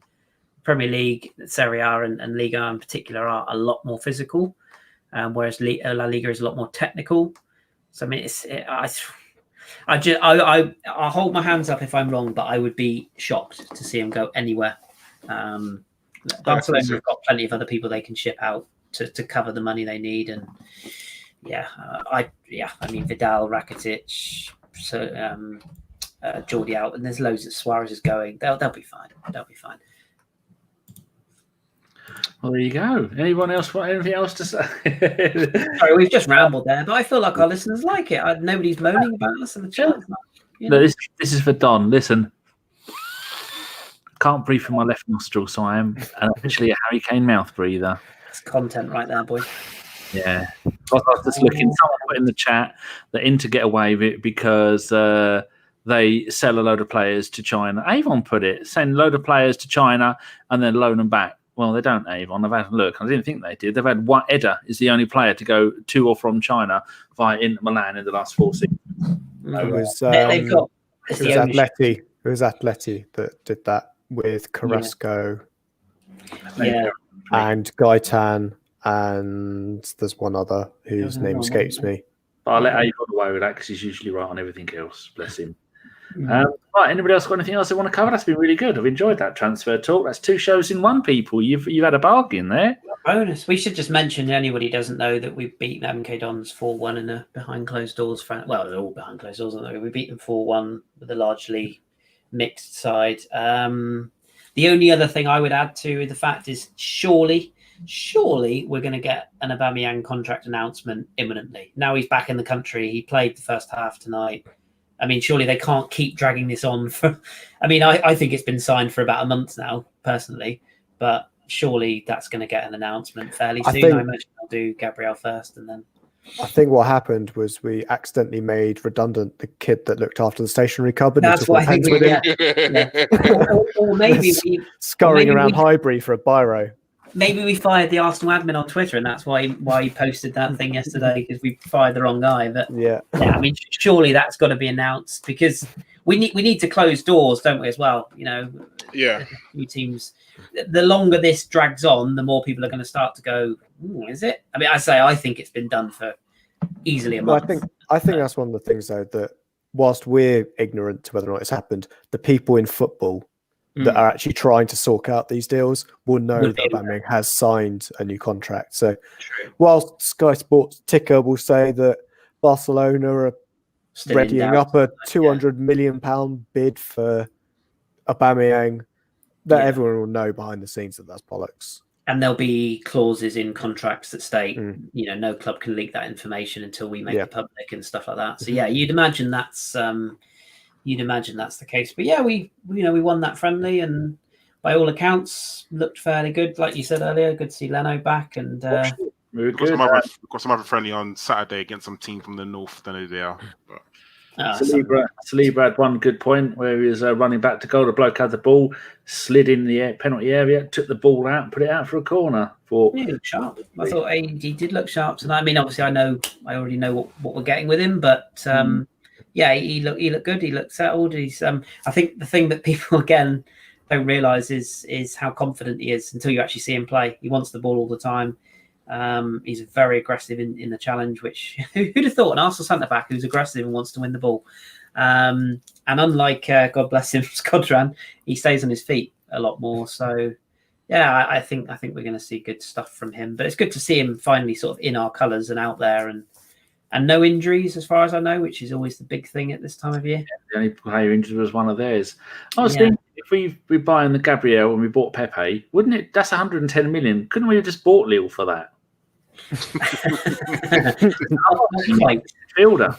They are doing some serious turnover business, by the way. They sold Osimhen for 80 million. They sold Pepe to us for 70 million. They've spent about 40 quid this summer, so they're doing pretty well for themselves right now. Josh?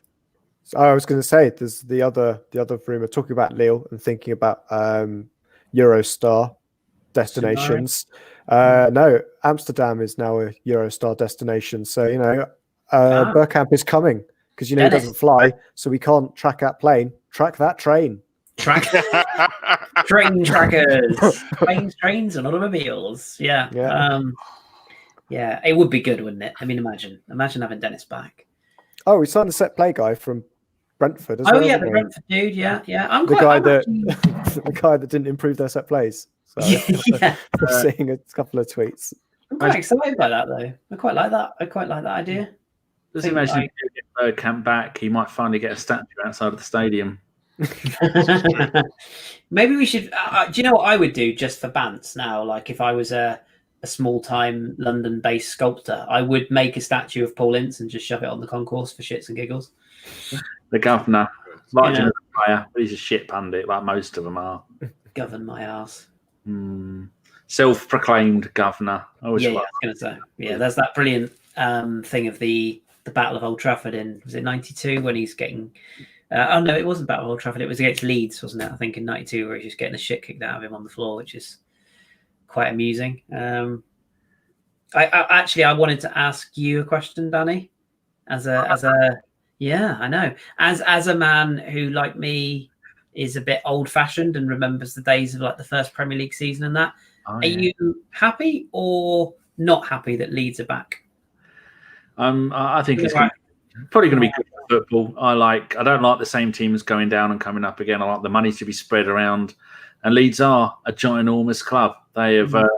be fun if they come up and do what they did last time, become Billy Big Balls, get all these players, spunk it all on flowers and goldfish and get relegated again. That'd be hilarious. But I remember the goldfish. I'd like to see Sheffield United back up, Nottingham Forest to another one. But also I'd like to see teams go down that don't deserve to be there. Sadly, West Ham is one of those because their whole thing is it's a joke. They're paying about £2 a week for that stadium. They're so badly run. There's quite a few clubs that do need to go down. Stoke will have to take on. And a bit sad Bournemouth went, but it's good to have them back again. I'm kind of excited about Ellen Road's a proper stadium. Leeds are a proper club. Their fans are utter fucking morons. I will just put that out there.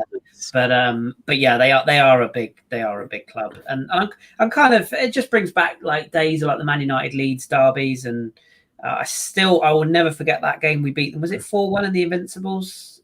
We just tore them apart on the break, and then we scored 4 against them, didn't they, one night? And yeah, and then Mark Viduka ruined our title hopes one year. Yeah. And Hasselbank Viva. I'll never forget that. But they are when you look at the Premier League, quote unquote, they are one of the teams that you just assume, along with your Sheffield Wednesdays and your Nottingham Forest, that should probably be in the top flight right now. I know nobody has a divine right to be there, but they just strike me as well. Preston, yeah. I mean, they've never been Premier League, have they? So no, been close. And it's kind of good to see Fulham back, because we start at Fulham, don't we, Craven Cottage? So That's my local club to where, Premier League club to where I was born. I just like the ground. I like, they're a proper sort of smaller London club, a bit like QPR. Like they just got that feel to them. Like I kind of like. And who's the other? On West Brom. West Brom is so like, isn't it? So when you think West Brom, you just think nah. I just, Josh is our resident Championship expert, but. Well, I was going to ask you. Yeah, that's true. Better of a derby again. My question to chat box was going to be thinking about us starting with Fulham first game of the season. Do I go balls to the wall and put Aubameyang as triple captain for fantasy football? Oh, God, because I've looked at it and I'm thinking, he's a midfielder this year, isn't he? So I mean, that's guaranteed points, isn't it? It's because they're trying to fuck everybody up, and they mean that you can't have De Bruyne, Salah, and Aubameyang in your squad. Yeah, true. Without having another. Without mincing your club. The bloody mank twat's not playing games this in the first game of the season as well. Yeah, that's a good point. Yeah, are we not allowed a Qatari takeover in fantasy football? Can we not get a wealthy investor for our fantasy teams to get a bigger budget? Is that not possible though? No, don't think so. But yeah, although it was nice to see Newcastle making a nice signing. They've signed DW Sports. Who just went into administration. They have got the nicest third kit in the Premier League this season, though. If you haven't seen that, it's worth a Google. It's like a purple number with the Tyne Bridge in it. It's really nice. I really like that. Some good kits this year, actually. I'll say that for those kit snobs amongst us. There's some quite good kits, and then there's also some horrific kits. See West Brom away in third if you want to look at this, like traffic light kits. I forgot about that. Something for everybody to enjoy. West Brom's mascot. Because if you haven't watched the Championship, you don't know that their mascot is a boiler. You're in for a treat. Yes, you're in for a treat. Oh, that's going to be great. 2 weeks. Was it 2 weeks away from the start of the Premier League? Yes, 2 weeks. Liverpool on Saturday. Charity Shield. We should. Was it Saturday? I thought it was Sunday. Oh, shit. No, it's Saturday, which is really weird. Yeah. I don't know why they're playing on Saturday rather than Sunday. OG made a really good point earlier on. So they're just happy to be playing for it. Yeah, that's true. Whoever got some shit for it. Is it McDonald's is still doing the Community Shield? They're just happy it's there. I thought it's number 1-1, did it? Remember then? Oh, I don't know. I'm just not ready for football to come back yet, though. Are you? I don't know. I don't feel like we've had a. I'm not ready for Arsenal to ruin my weekends anymore. No. Well, maybe we won't. Maybe we'll all be surprised. But I'm. No, I know our early games are hard, but no crowds. It's a good time to play those teams, isn't it? Have you seen our October? Our October is horrible. Not a very good. And I think by October we'll be at maybe 20 or 30%. But then so will everyone else. So I mean, and if you said to me you got to play Liverpool, Man City away while there's no crowd in, I'd definitely take that over a crowd. Oh yeah, 100%. I definitely would. Also, but it's just because I mean, obviously, Man City with their famous full stadium is intimidating at the best of times. So an Anfield with their full stadium, no atmosphere. Oh no atmosphere like it, Josh. Anfield, nothing like it in Europe, let alone in England. No. So we all know that. Fucking scouse twats. But I mean, you say that, I know you're saying, but I just in case anyone doesn't know, we got Liverpool on the 26th of September. Then we got Sheffield United, then Man City, Sheffield United at home, Man City away, Leicester home, United away. That is quite tough. What that is, Karl, is 15 points, my friend. That's what that is.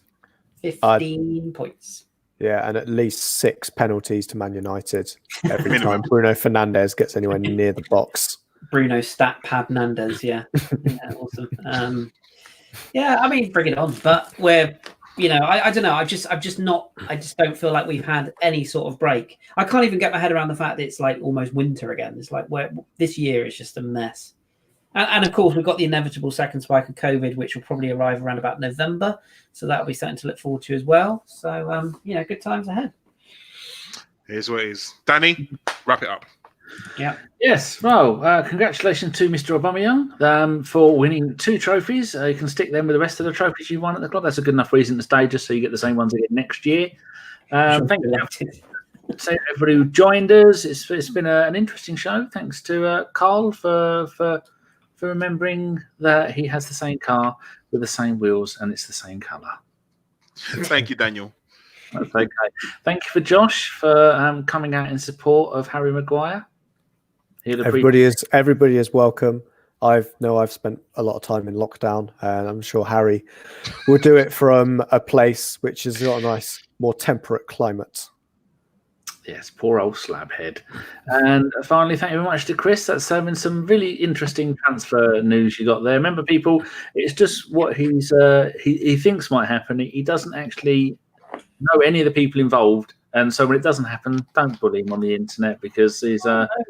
bully me. I don't give a shit. I tell it like it is. If I hear something from somebody I trust, I tell and I share that information. If you choose to follow me, great. If you don't believe me or think I'm full of shit, no problem. It's all good. Twitter's wonderful. You can turn it on, you can turn it off, you can follow people, you can block people. It's great. And quick shout out actually to at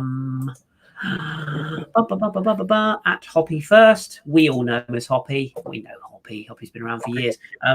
Yeah, he recently got back in touch with me on DMs and I was shooting the shit with him. I need to reply to him actually.